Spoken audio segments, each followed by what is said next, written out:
Hello YouTube, I'm back and I hope to make this one a quick one. I mean, I only have 15 minutes to try to show you this stack I got here.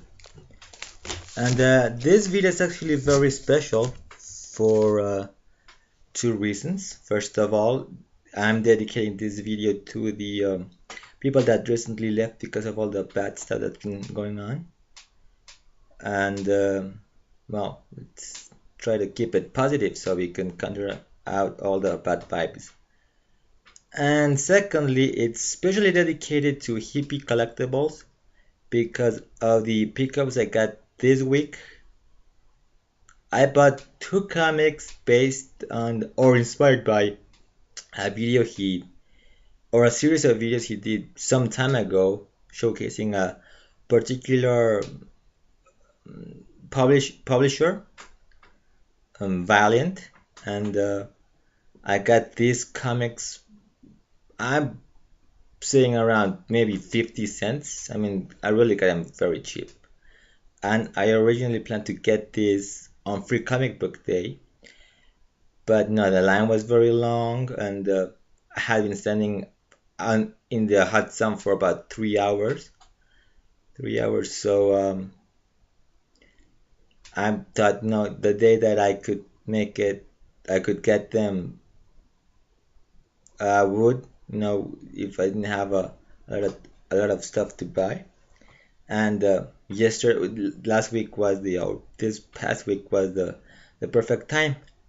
So first, I'll start with what quote unquote is a birthday gift for myself. My birthday was last week on the 11th, and I bought this on eBay from my comic book shop through their eBay store, and I think it's very special actually because I'm kind of leaving eBay for a little while.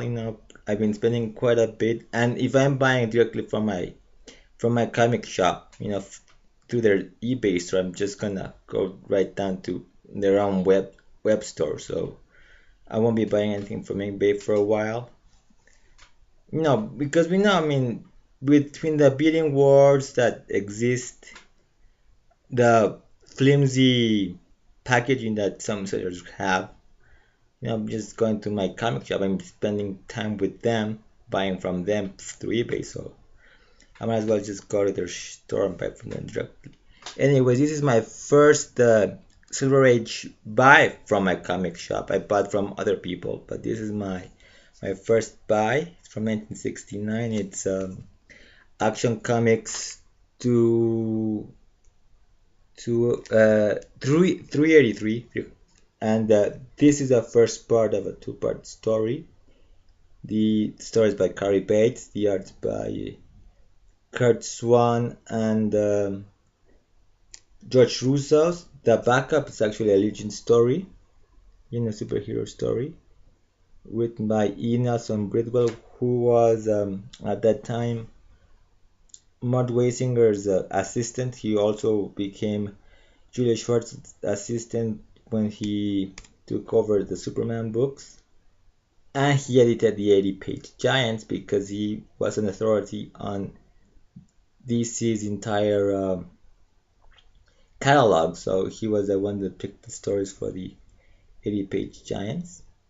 The art on the Legend stories by one of my favorite artists of the time, Win Mortimer, who started back in the Golden Age, left comics for a little while, returned in the late 60s, and at this time he was doing quite a bit of work for DC.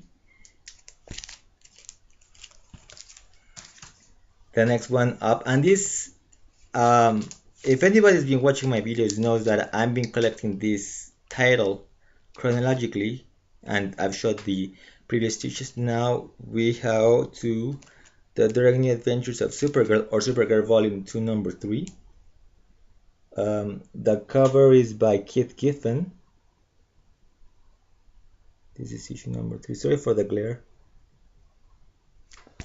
I really like this cover because the decay is part of the art. and it has the Louis Lane backups. Next up is what I picked up this week, the new comics that I got. Sorry about that. Again, starting with Supergirl number 20. I really enjoy this series, and this is in fact a new writer comes into this, starting this issue, and it's a weird kind of transition because this is sort of like the third part of an arc that started in issue 18. And if you haven't read Supergirl, and I know a lot of people kind of really didn't like the title because they say it was too decompressed. I don't know. I really like this title, and it's a very good jumping on point. I mean, Supergirl has been a very consistent book since the start, and with a new writer coming in, this is a good chance to try it on, to try it, to read it. This is probably one of the best DC books that is on the market right now, which is Wonder Woman. And I mean, this is an epic. This title is a long story. It's a long story form. It's got like little mini adventures, but it's a huge epic story. I mean, Arizala just you know kicking. I mean, this book uh, it has it's less superhero and more like a classic Greek epic, but modernized. It's got scheming, it's got the gods, planning and backstabbing. It's a dense read, and I've been with that book since the first day, and that book has really, been kicking major ass. Some people don't like it. They think it's not my Wonder Woman, but it's awesome. So you should really try it. And finally, the new books that I picked up this week was Legion of Superheroes number 20. And this book's being cancelled in August, but I don't think it's because of sales. I think because this current story arc, Paul Levitz is just destroying the universe. Basically, he's destroying the entire universe. The Fatal Five, I think they're called, or I don't know. They're just it's billionaires have died, legionnaires have died, or are badly injured. Worlds have been destroyed. So I think the cancellation is more of a planned thing than low sales or whatever. People tend to think. Then we go to the hippie collectibles dedication section. So as I said, he showed some Valiant books from the 90s. So I saw these comics in my shop, really cheap, as I said before. It's around 6 pesos. Some things around maybe 50 cents, 75 cents, or somewhere around less than $1. And when you talk about small press, not many people check these books out. So in the back issue, everybody goes to DC or Marvel, but anybody hardly ever looks at this at the indie stuff or small press. And there are a lot of great finds there. And thanks to Hippie, I bought this issue of sorry about that white cover, Archer and Armstrong. This is issue number 13. The story is by Mike Baron. The art is by Rack Morales. Very young Rack Morales. I really love the art. The story is fun. It's a fun story. It's very funny. I laughed and I smiled as I read it. Very amusing. That one was from August of 93. The other one, probably one of the books, along with the Archer and Armstrong, as you know, the most well-known Valiant books, probably the flagship books, if you will. They're just so well-known, and I've heard a lot about them.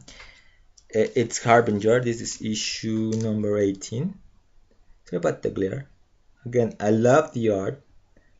The story was fun, but it wasn't as clear for me to grasp the concept of the book. I mean, I have to actually Google it to get and go to Wikipedia to understand the concept of the book, because it's not that clearly made.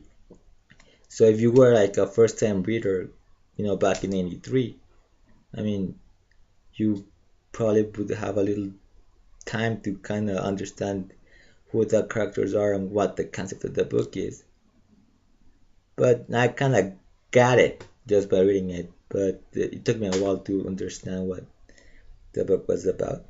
So this is issue 18 from June '93. Okay, and finally, because I'm such a huge fan of this artist, Mike Grell, I heard about his book for First Comics back in the 80s, called John Sable, Freelance. And well, I thought I probably wouldn't find it. So I go to the back issue at my shop, and lo and behold, a very small section, very few copies of the original series. Again, very cheap, because nobody picks up those books, which is a huge mistake, because they're great.